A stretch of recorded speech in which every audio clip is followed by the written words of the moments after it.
domination sur toute chose, il est devenu le porteur des charges à travers le péché, à cause de l'effet du péché.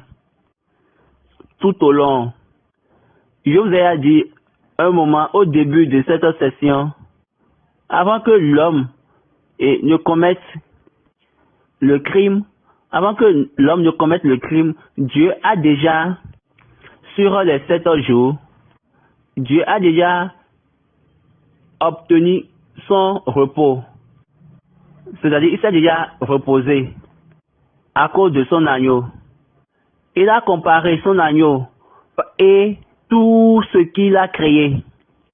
Et il a constaté que l'agneau est plus lourd plus que toutes les choses pour pouvoir maintenir les choses, supporter les choses.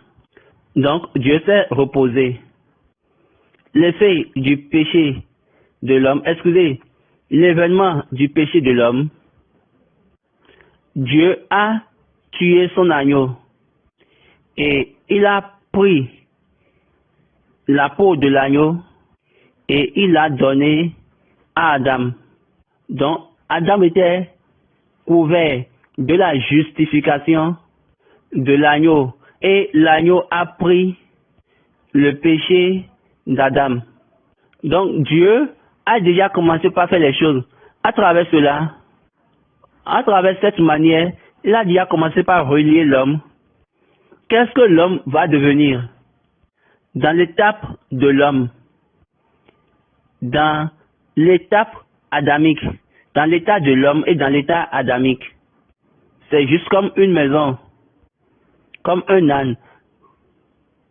Comme Jacob a dit, dans Genèse chapitre 49, oui, peut-être verset 15, quand Genèse 49, verset 14, Issachar est un âne robuste qui se couche dans les étables. Il voit que le lieu où il repose est agréable et que la contrée est magnifique et il courbe son épaule sous le fardeau. Il s'assujettit à un tribut. Il a vu le repos, il a dit que c'est bon. Après, il a encore vu la terre de possession magnifique. Maintenant, il s'est prosterné. Il a fait baisser